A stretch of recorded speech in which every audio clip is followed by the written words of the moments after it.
Hello, beautiful Aquarius. This is Brandon with Wow here to bring your weekend vibes energy reading for August 2nd through, well, let me get rid of that blur for you there. Hopefully that fixed it. Here to bring your weekend vibes energy reading for August 2nd through August 4th. I hope that everybody's having a wonderful week so far. I hope that Friday is working out for you just like the rest of the week did. But the way we do our weekend read is we do 2 cards for each kind of Aquarius out there. We do 2 cards for the single Aquarius, 2 cards for the Aquarius that's in a loving couple, and 2 for the Aquarius that's maybe a bit complicated. Maybe you're not exactly sure where exactly it is that you stand. But we're doing one for each of you. You can pull information from whichever stack appeals to you because you're all Aquariuses at the end of the day. So don't get caught up on status, all right? But let's go ahead and get into it. What do we have for the beautiful Aquarius coming into August 2nd through August 4th, the weekend? What do we have to bring our best weekend to the lovely, lovely Aquarius? What do we have for them? Whoa, there we go. Boop. Hey, it's Romeo Rivera, your personal trainer. I don't know why I went boop boop, but that was for you. On the training boost station I created for 2.5 vitamin boost.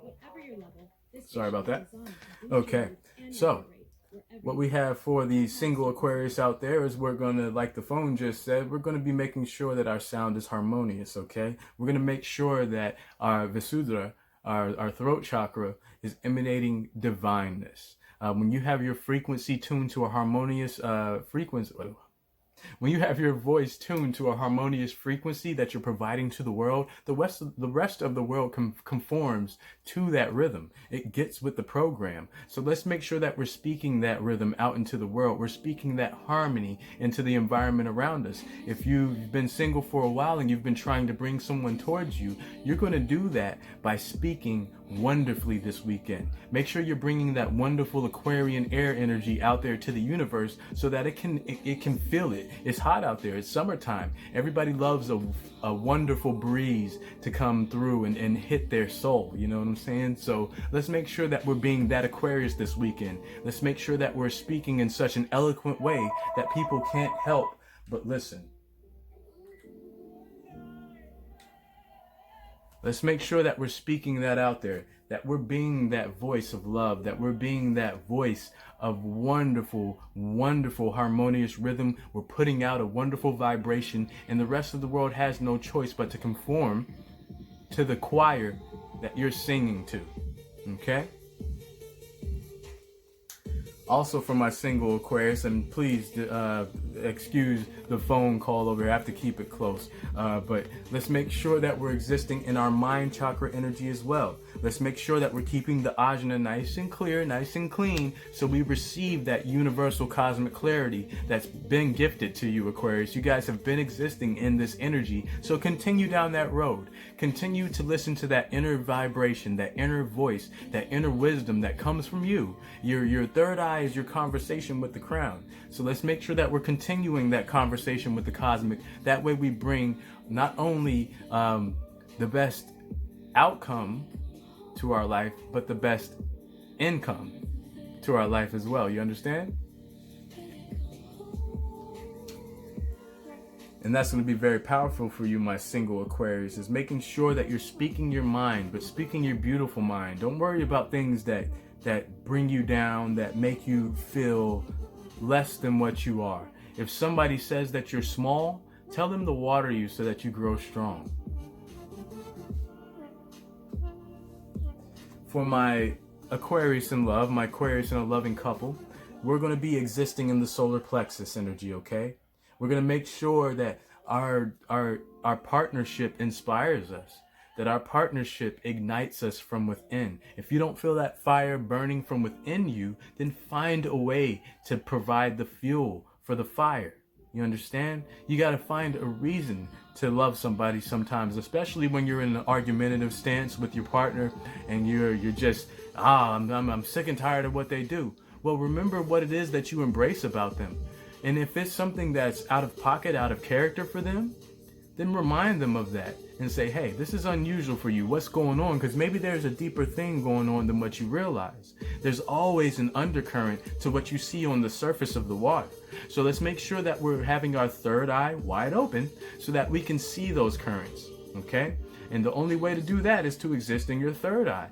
And I'd like to to use the comparison of when you access your third eye, you're trying to still the waters. You're trying to make them calm. Because when you take a pond, and say that pond has the clearest, cleanest water ever, so you can see to the bottom. But when you cause a ripple, that vision to the bottom isn't so clear, is it? But when you allow it to calm and to settle, that's when you can see all the way through. You can see so far out, you're like, wow, this water is really clear, and I can see everything. So let's make sure that we're existing in our natural Aquarian power to do that.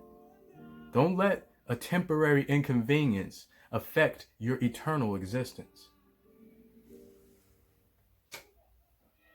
And also for my lovely, oh, look at that.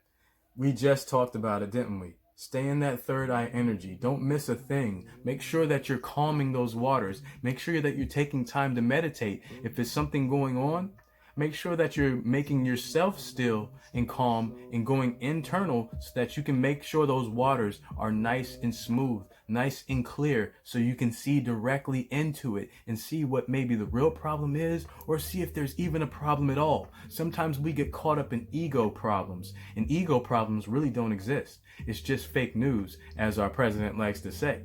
But make sure that you're not living in the choppy waters that don't need to be there. You're a very powerful Aquarius. You're a wind. You are air. So let's make sure that we're a breeze instead of a whirlwind. Okay? Also, we're going to get to the complicated Aquarius right now. Let's see if we can uncomplicate those waters. We're going to exist in the Anahata energy, the heart chakra. We're going to make sure that we're bringing compassion to the world around us. There's nothing worse than not being able to see every corner, every angle of a problem, or every angle of a scene. If something is just out of focus, then it's out of focus and you have no idea what's going on. But if you have compassion, as the card says, your heart chakra is wide open. Your flower is spread open, ready to receive pollination, you understand? You're ready to receive or to give that same pollination. So let's make sure that our heart chakra is wide open so we don't miss anything. And if somebody is complicating you, your compassion is going to extend to yourself and say, I see where they're coming from, but let me take care of me too. And see what else is out there. Let me see some other angles. Let me see if there is another angle to this whole thing. Maybe something is blocking them up. Maybe something is blocking you up. And the only way to know that is to make sure your compassion is there so you can see it from every angle. It also has to apply to your third eye, to the ajna as well, so that you can go internally and hear that inner vibration. That way you're gaining that inner wisdom that's being poured through your crown from the cosmic. Ooh. And also for my complicators, let's make sure that we're aware of what our relationships are, what they mean, where they stand, and that will uncomplicate you very quickly. It'll clear up any confusion very quickly. One thing about wind events, even tsunamis, is we discover things after those events. Things that we didn't know were there before. There's been animals that we thought were extinct that have been discovered because of the tidal wave that came through and destroyed what we thought we had. We gained something new. We gained something that we had no idea was there before. And it's by being attentive to those relationships in your life that make you feel the sacral energy, that make you feel that creative, divine creation energy that exists in all of us. If you don't feel that from somebody who you're trying to get it from, then allow that. Say, hey, I'm still here. I'm still me. I'm still happy because I'm still me. You are very powerful. You are very strong. You are you're outstandingly lovely people, Aquarians. So be that. Allow yourself the room to bring in the universe that you want to bring in. Don't allow anybody to take you out of that energy, okay? But that's all I have for you for right now, my beautiful Aquarius. I'll be talking to you soon. I hope you have a wonderful week. I hope you have I hope you're having a wonderful week. I hope you have an even better weekend, and I'll be talking to you soon with your next weekly vibe. Until then, have a wonderful weekend. Have a good, safe weekend, and I'll see you soon. Love you guys. Peace. Namaste.